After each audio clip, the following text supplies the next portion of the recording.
ابتدا میں والد صاحب جب یہ محنت شروع کر رہے تھے،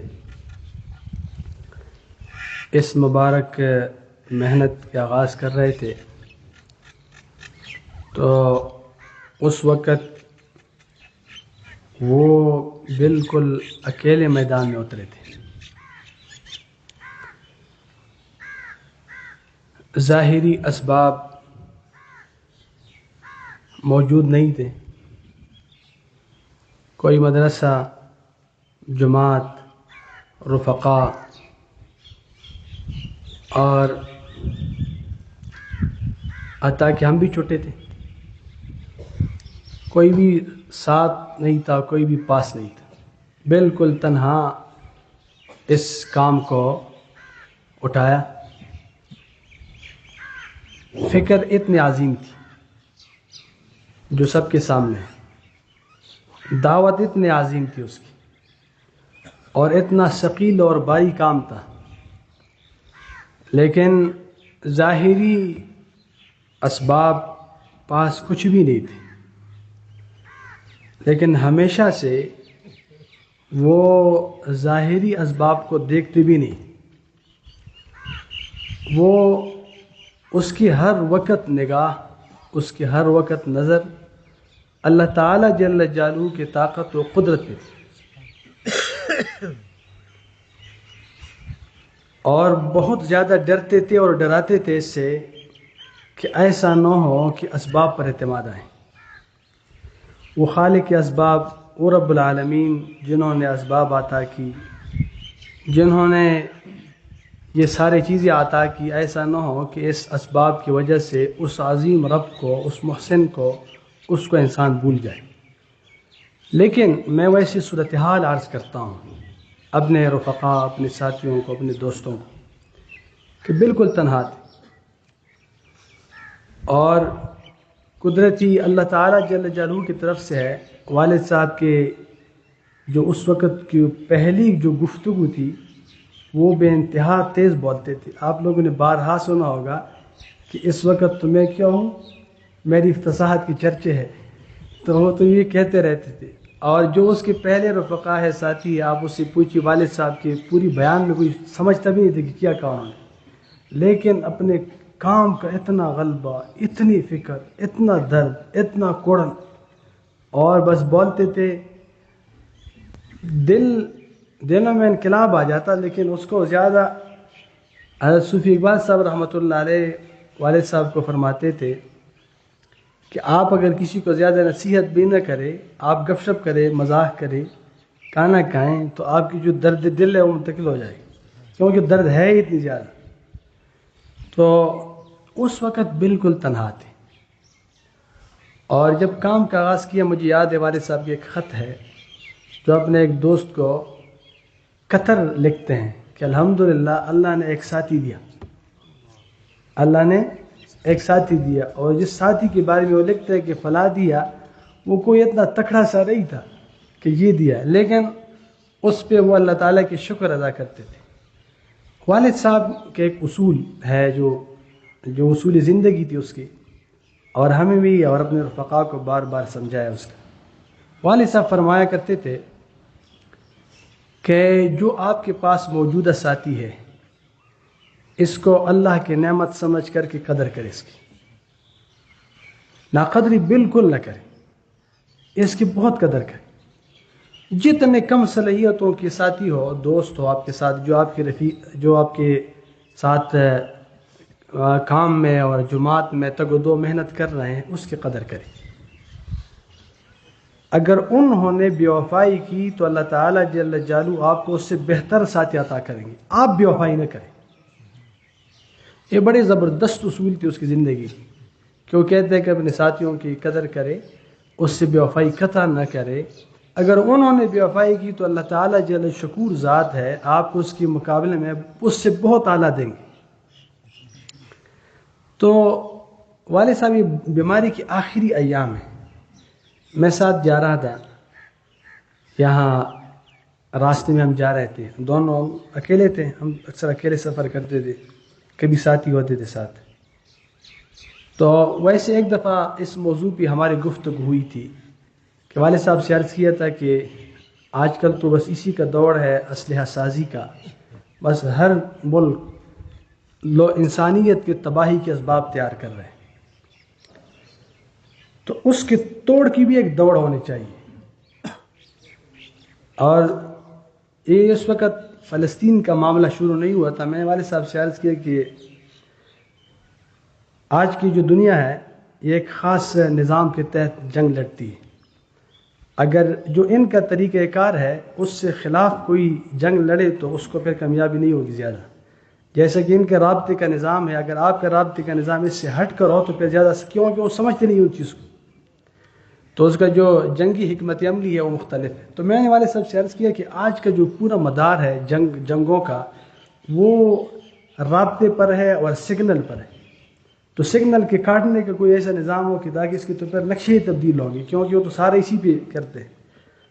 تو پھر اس دفعہ فیصل آباد میں ساتھ نہیں تھا، تو والد صاحب کے ایک دوست تھے جو اسی فن کے سائنسدان ہیں، دوست تو نہیں ہے لیکن وہ والد صاحب سے ملاقات کے لیے وہاں آئے تھے، تو میں نے والد صاحب سے کہا کہ الحمدللہ اس فن کے بندے اللہ تعالیٰ جو دی ہے آپ سے ملاقات بھی، کہ کاش میں ہوتا اس وقت تاکہ اس حوالے سے کچھ گفتگو کرتا ہے۔ تو اس پر والد صاحب نے مجھے فرمایا کہ دیکھیں ہمیشہ اس بات کو یاد رکھیں، آپ اپنے عزائم کو، اپنے جو کام ہے اس کو سامنے رکھیں، اسی طرح اللہ تعالیٰ جل جلالہ آپ لوگوں کو افراد عطا کریں گے، آپ کی وہم گمان میں بھی نہیں ہوں گے، آپ کو اللہ تعالیٰ افراد عطا کریں گے، آپ کام کرتے جائیں اور جو افراد جو ساتھی آپ کے پاس ہے اس وقت اس کی قدر کریں۔ پھر یہی بات کی جو آج میں آپ سے کہہ رہا ہوں کہ جب میں ابتدا میں کام شروع کر رہا تھا تو نام لیں کہ یہ چند ساتھی تھے جس میں کوئی ایک بھی عالم نہیں ہے، عام سیدھا سادہ لوگ ہیں، آپ معلوم کر لیں جو بالکل ابتدا میں کھڑے ہوئے تھے اس کی نصرت میں، تو بالکل عام آدمی، اور پھر اس وقت من جانب اللہ جس طرح انبیاء علیہ السلام سے ہوتا ہے اور جو لوگ دنیا میں بہت بڑے کام کرتے ہیں اس کے ساتھ ہوتا ہے، بے انتہا سخت قسم کے مخالفت کا بھی سامنا ہو۔ وَكَذَلِكَ جَعَلْنَا لِكُلِّ نَبِيٍّ عَدُوًّا شَيَاطِينَ الْإِنسِ وَالْجِنِّ يُوحِي بَعْضُهُمْ إِلَىٰ بَعْضٍ زُخْرُفَ الْقَوْلِ غُرُورًا، اور والد صاحب نے بھی اس پر پورا عمل کیا، فَذَرْهُمْ وَمَا يَفْتَرُونَ، پورا عمل اس پر کیا۔ تو انہوں نے اسی طرح کی بستر و سمانی میں اور اسی طرح تنہائی میں اللہ کے اعتماد پر اللہ تعالیٰ جل جلالہ کے سامنے فریاد کرتے ہوئی، اور ابتدا میں تو اتنا اس پر اضطرابی کیفیت کے پہاڑوں میں جاتے تھے، خلوت کا ایک اس پر فنا کا اور خلوت کا غلبہ رہا، پھر بے انتہا درجے کے اسلام مسلمانوں کے لیے، دینی شعبوں کے لیے اور سب کے لیے ایک آگ لگ گئی اس کے سینے میں۔ اس کے بعد جب کام جس درجے کا وہ کام کرنا چاہ رہے تھے اس درجے میں اس کے پاس کچھ ہے نہیں، تو بس ایک اضطراب کی کیفیت تھی اس کی۔ میں آج اپنے ساتھیوں سے یہ عرض کرنا چاہتا ہوں اور میں اس ذمہ داری کا احساس دلانا چاہتا ہوں کہ جس دن والد صاحب دنیا سے پردہ کر گئے، آج آپ اپنے آپ کو دیکھ کے آپ کہاں کھڑے ہیں، اور جب آپ کو اتنے اللہ نے ظاہری اسباب عطا کی، آپ آگے سفر کیسے کرتے ہیں؟ آپ اندازہ لگائے آج اللہ تعالیٰ جل جلالہ کے فضل سے یہ مسلسل کوشش، نہ دن کو دیکھا نہ رات کو دیکھی، ہر وقت محنت کرتے رہے، سفر حضر میں، جولائی کی سخت گرمیوں میں والد صاحب ملتان کے اجتماعات کرتے تھے، عام گاڑیوں میں سفر کرتے تھے۔ یہ جتنے بھی سالکین تشریف لاتے ہیں یہاں خانقاہ میں، یہ سب 2000 سے پہلے ہمارے گھر تشریف لاتے ہیں۔ والد صاحب کا معمول یہ ہے ابھی تک، یعنی اس کی کوئی 55 سال سے بھی زیادہ عرصہ ہو گیا، والد صاحب کا معمول یہ ہے کہ وہ رات 2 بجے اٹھتے ہیں، یعنی جب سردیوں میں، اور 6:30 بجے جماعت ہوتی، 4.5 گھنٹے پہلے وہ اٹھتے تھے اس میں رات کے وقت، اور پھر تہجد، مناجات اس کے بعد پھر جو تفسیر کا کام ہے یا اس سے پہلے جو کام ہوتا تھا وہ کام کرتے. اور وہاں یہ معمول ہوتا تھا کہ جو لوگ خانقاہ میں لوگ آتے تھے کم ہوتے تھے، تعداد کم ہوتی تھی، طلباء کرام ہوتے تھے، بچے ہوتے تھے. والد صاحب کے ساتھ ہم خود بھی چھوٹے بچے ہوتے تھے، ہم بستر ساتھ اٹھاتے تھے، وہ بھی ساتھ اٹھاتے. اور وہاں اس وقت ہمارے گھر میں جو پرانے ساتھی انہوں نے دیکھا ہوگا انگیٹھی ہوتی تھی، اوپر اس پہ پانی رکھا جاتا تھا. والد صاحب سردیوں میں تہجد میں باہر نکلتے تھے، ہم چھوٹے تھے ہمیں نہیں اٹھاتے تھے، ہم بہت چھوٹے تھے اس وقت، تو خود چلے جاتے تھے اور آگ جلاتے تھے کہ تاکہ یہ جو اللہ کو پانے کے لیے اور اللہ سے تعلق جوڑنے والے آئے ہیں اس کی تھوڑی سی خدمت ہو. سردیوں میں جاتے تھے، خود اس کے لیے انگیٹھی جلاتے اور پھر گھر آتے. کبھی کبھی ایسے علماء کرام ہوتے، مہمان ہوتے، تہجد کے وقت تھوڑی سی چائے اس کے پاس لے جاتے. ایک دفعہ آئے، گھر آگ جلائی، پھر آئے، پھر چلے گئے. اندھیرے ہوتے تھے، نہ بجلی نہ روشنی، کچھ بھی نہیں، آج بھی نہیں ہے. وہاں اس وقت کیا ہوتی، اس میں پھر بارش ہوتی تھی، گیلی لکڑیاں ہوتی تھی. ہم نے پھر آخر میں باقاعدہ یہ فن سیکھا کہ آگ کیسے جلائی جاتی تھی، کیونکہ ہم بھی تعاون کرتے رہتے تھے بعض امور میں. صبح کے وقت والد صاحب کا یہی معمول ہوتا تھا کہ ذکر کے بعد ہم ساتھ ہوتے تھے. والد صاحب آملیٹ اچھے بناتے تھے. آملیٹ نہیں ہے، وہ کہتے ہیں میں بڑا زبردست پکوان ہوں، میں بڑا زبردست پکوان ہوں. تو ہم بھی ساتھ ہوتے تھے، ہم ٹماٹر وغیرہ کاٹتے تھے اس کے لیے.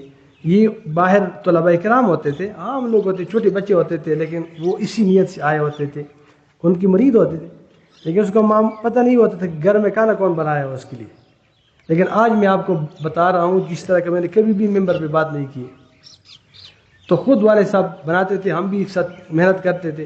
ایک فرق میں نے دیکھا، جب کوئی بہت اعلیٰ قسم بڑے افسر آتے تھے تو پھر والد صاحب خود خدمت نہیں کرتے تھے، پھر وہاں بیٹھتے تھے، پھر ہم خود خدمت کرتے تھے. بعد میں نے اندازہ کیا، بعد میں ہم بچے تھے، پہلے سمجھتے بھی نہیں تھے کہ اس کا فرق کیا ہے. لیکن جو اس طرح کے عام طلباء کرام ہوتے تھے یا عام سالکین ہوتے تھے تو خود اپنے ہاتھ سے خدمت کرتے. اور جب عام اس طرح کی کوئی افسر طبقہ کے لوگ ہوتے بس بیٹھتے تھے، بس بغیر خدمت نہیں کرتے تھے. بس اس کا اپنا ایک ہوا ہے مزاج تھا اس میں، اور لوگ سمجھتے اس چیز کو. تو اس نام ہے. اسی طرح بہت دفعہ ہوا کہ والد صاحب اکیلے حجرے میں بیٹھے ہیں، کیونکہ ہم بھی پڑھتے تھے، مدرسے میں چل جاتے.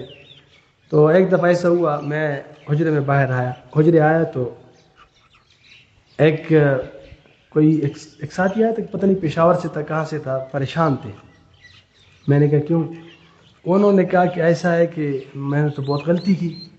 میں نے کہا کیسے غلطی کیا؟ انہوں نے کہا غلطی یہ کی میں نے کہ میں مفتی صاحب سے ملنے آیا تھا، اور میں نے یہاں ایک شخص بیٹھے تھے، اس کو میں نے بتایا کہ بھئی پانی پلاؤ، یہ کرو وہ کرو، وضو کے لیے پانی لاؤ. ابھی والد صاحب کو کہتے تو بس وہ لگے رہے، والد صاحب کو خوب خدمت کرائی. اس کا خیال یہ تھا کہ کوئی وہ بیٹھے ہیں، یہ وہ جو خادم نہیں ہوتے حجرے کا، تو انہوں نے کہ کوئی خادم بیٹھے، تو انہوں نے سب کچھ کیا. تو اس کے بعد اس کو بتایا کہ ابھی حضرت کو بتائیں نا تاکہ اس سے ہماری ملاقات ہو جائے. تو انہوں نے کہا یہاں تو کوئی حضرت نہیں ہے، اگر مختار الدین سے ملنا ہے تو مختار الدین تو میں ہوں. تو اسی طرح کی انہوں نے اسی طرح کی زندگی گزاری وہاں. اور پھر مجھے یاد ہے جب یہ مسجد بن رہا تھا، یہ والا مسجد، تو والد صاحب مزدوروں کی طرح اپنے ساتھ کپڑے لے آتے تھے یہاں. اور اس کپڑوں کو، وہ کپڑے اتنے پسینے، اور کیونکہ کام کے بڑے تکڑے تھے اور بڑے مضبوط تھے، اتنا اس کپڑوں پر پسینے کے اثرات ہوتے تھے. میں نے زندگی میں نہیں بتایا کس کو، آج آپ کو بتا رہا ہوں. میں بڑے مزے سے اس پسینے کو چوس کے پیتا تھا. مطلب ہے کہ اس کو، لیکن اسی طرح اس کی میں دیکھتا تھا کہ دیکھو ابھی اس طرح کی وہ جاتے ہیں وہاں، اور وہاں پسینے جو کپڑے ہیں پیر یہاں لٹکاتے جیسے کہ کوئی مزدور ہے، لیکن اللہ کے گھر میں خود ہی انہوں نے اس طرح کی کام کرتے. تو یہ معمول تو اس کی زندگی بڑی مشقتوں میں، اور بڑی کوشش کی انہوں نے، محنت کی، اور انہوں نے ایک اس پہ محنت کی، ایک ساتھی پر. جب انہوں نے اتنے محنت کے ساتھ اور جہد مسلسل کی، اور انہوں نے اتنا کام اللہ تعالیٰ نے اس سے لیا، اتنے کاموں میں برکت ڈال دی، ایسی حالت میں وہ دنیا سے رخصت ہو گئے کہ ابھی الحمدللہ اس کے 900 خلفائے کرام ہیں. اس کے 900 خلفائے کرام ہیں. والد صاحب جو پہلے اجتماع کیا تھا مرکزی اجتماع، اس میں 13 بندے تھے، 13 ساتھی تھے ہمارے ٹوٹل۔ آج جو خلفائے کرام ہے جو اس کے کام کی امین ہے وہ کتنے ہیں؟ 900 ہے۔ ہزاروں مریدین ہیں جو علماء کرام ہیں، قابل علماء ہیں، مدرسین ہیں، خطباء ہیں، وہ اس سے تعلق رکھتے ہیں۔ ہزاروں عوام ہے، ہزاروں خواص ہے، طبقات کے لوگ ہیں، اتنے جامعات ہیں کہ جو اسی سے منسلک ہے۔ جامعہ زکریا بھی اسی طرح ہے، اسی طرح شاہ صاحب کی جامعۃ المختار، اس طرح بہت سارے ادارے ہیں۔ اور اسی طرح ایک بہت بڑی تحریک ہے، تحریک ایمان و تقویٰ، وہ چوڑ کے گئے۔ اور ایک بہت بڑی جماعت ہے، ایک منظم جماعت ہے۔ ایسا نہیں، والد صاحب نے جتنا افراد سازی پر محنت کی ہے اتنا جماعت سازی بھی محنت کی۔ آپ ساتھیوں سے معلوم کر لیں، ہر چیز میں حیران رہ جاتا ہوں، اللہ کا کرم ہے، جیسے کہ ہر چیز اپنی جگہ پر ہے، 3 دن کے بعد سب پوری گاڑی پر سٹارٹ ہو گئی، چلنے لگی۔ کیونکہ ایسا نہیں ہے کہ ابھی کچھ ہنگامی ترتیب دینے ہوتی ہے، ترتیب دیا ہوا ہے سب، مطلب ہے کہ سب منظم شکل میں ہے، سب نظام ہے، ایک ترتیب، ایک جماعت ہے۔ جماعت الگ ہے، ساتھی الگ ہے، خلفائے کرام الگ ہے، ادارے الگ ہے۔ اور پھر دیکھیں اس وقت تو وہ والد صاحب کی گمنامی کا ایک دور تھا، اللہ تعالیٰ جل جلالہ نے پھر نام بھی بلند کیا، نام بھی ہے۔ تو ایک یہ ہوتا ہے کہ یہ نام ہم اپنی ذات کے لیے وصول کریں، ایک یہ ہے کہ اس کو ہم اللہ کی دین کے لیے وصول کریں۔ تو دیکھیں ابھی میں آپ کو بھی کہتا ہوں، اپنے آپ کو بھی کہتا ہوں، والد صاحب کے خلفائے کرام کو بھی کہتا ہوں، عام کارکنوں کو بھی کہتا ہوں کہ جب انہوں نے اتنے محنت کی، اتنے کوشش کی، اس کے کاموں میں اللہ نے اتنے برکت ڈال دی، اتنا کام ہوا جو بڑے بڑے جماعت نہیں کر سکتے، تنہا اس سے اللہ نے کام لیا۔ تو آپ اندازہ لگائیں جیسے کہ کوئی باپ ہوتے ہیں، وہ دنیا کے لحاظ سے کوئی بہت بڑا کاروبار شروع کرتے ہیں، بہت بڑا کام کرتے ہیں، اور ان کے پاس سینکڑوں ہزاروں بیٹے ہوتے ہیں، اور اس کو یا ان کو اس طرح کام اس کے ہاتھ میں دے دے کہ دے میں یہاں تک اس کو بڑھایا، ابھی آپ بڑھائیں اس کو۔ تو دیکھیں یہاں تک انہوں نے بڑے زوردار طریقے سے سفر کی، بہت محنت کی، خالص لوجہ اللہ، اللہ کے لیے انہوں نے اتنی محنت کی۔ ابھی ہم سب کا نمبر ہے کہ ہم کیسے کرتے ہیں۔ اتنے اللہ نے ظاہری اسباب عطا کی، اتنے اللہ نے ظاہری چیزیں عطا کی، ہم اس پر اعتماد کرتے، اپنے رب پر اعتماد کرتے ہیں۔ سب سے پہلے امتحان تو یہاں ہے۔ پھر اس کے بعد یہ ہے کہ اتنے ان اسباب کی ہم قدر بھی کرتے یا نہیں کرتے، اور صحیح طریقے سے ان اسباب کو استعمال کرتے بھی یا نہیں۔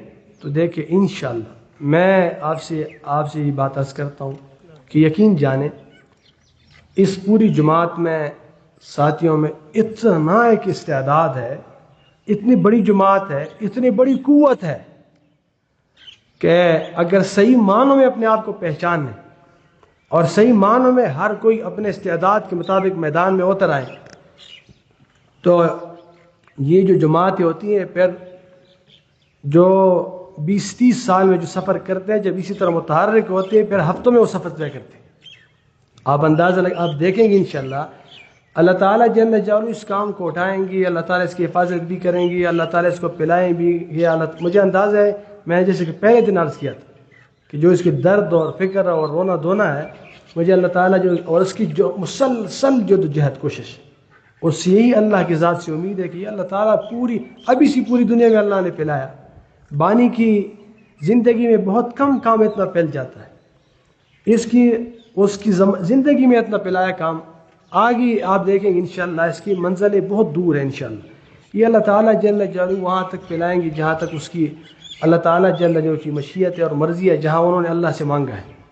لیکن وہ خوش قسمت ہے جو اس کا حصہ بنے، تو انشاءاللہ ہم یہ عزم کرتے ہیں۔